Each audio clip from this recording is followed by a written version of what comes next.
செய்தியாக பார்த்து வருகிறோம்.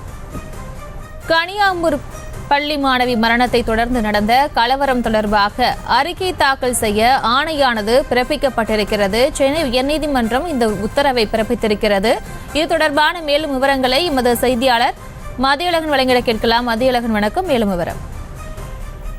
கள்ளக்குறிச்சி மாவட்டம் சின்னசேலம் தாலுகா கனியாமூரில் உள்ள தனியார் பள்ளி +2 மாணவி கடந்த 2022ஆம் ஆண்டு ஜூலை 13ஆம் தேதி பள்ளியினுடைய 3வது மாடியில் இருந்து குதித்து தற்கொலை செய்து கொண்டதாக வழக்கு பதிவு செய்யப்பட்டது. இந்த நிலையில் அந்த மாணவியினுடைய மரணத்தை தொடர்ந்து அந்த பள்ளியில் கலவரமானது ஏற்பட்டது. அதாவது பல்வேறு தரப்பினர் போராட்டத்தில் ஈடுபட்டு ஒரு கட்டத்தில் போராட்டக்காரர்கள் பள்ளிக்குள் நுழைந்து அங்கு நிறுத்தி வைக்கப்பட்டிருந்த வாகனங்களை கொளுத்தி தீ வைத்து எரித்ததுடன் பொருட்களையும் சூறையாடினர்.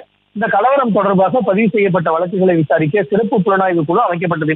இந்நிலையில் இந்த வழக்கு விசாரணை வேறு புலனாய்வு விசாரணை அமைப்புக்கு மாற்ற கோரி பள்ளியினுடைய தாளர் ரவிக்குமார் சென்னை உயர்நீதிமன்றத்தில் மனு ஒன்றை தாக்கல் செய்திருக்கிறார். அதில் சம்பவம் நடந்து 20 மாதங்களை கடந்தும் மாணவியின் தாய் மற்றும் வன்முறையை தூண்டியவர்கள் எவரையும் விசாரணை செய்யவில்லை என்றும் வழக்கில் இறுதி அறிக்கை தாக்கல் செய்யப்படவில்லை எனவும் மனுவில் கூறப்பட்டுள்ளது. அதனால் கலவரம் தொடர்பான வழக்குகளின் விசாரணையை சிறப்பு புலனாய்வு விசாரணை குழுவிடமிருந்து வேறு விசாரணை அமைப்புக்கு மாற்ற வேண்டும் எனவும் மனுவில் கோரிக்கை விடுக்கப்பட்டுள்ளது. மனுவை விசாரித்த நீதிபதி N. ஆனந்த் வெங்கடேஷ் கலவரம் தொடர்பான வழக்கினுடைய விசாரணை நிலை குறித்த அறிக்கையை தாக்கல் செய்யவும் மனு குறித்து பதிலளிக்கும்படியும் சிறப்பு புலனாய்வு குழு மற்றும் சின்னசேலம் காவல் ஆய்வாளருக்கும் உத்தரவிட்டு விசாரணையை ஏப்ரல் 22ஆம் தேதிக்கு ஒத்திவைத்தார்.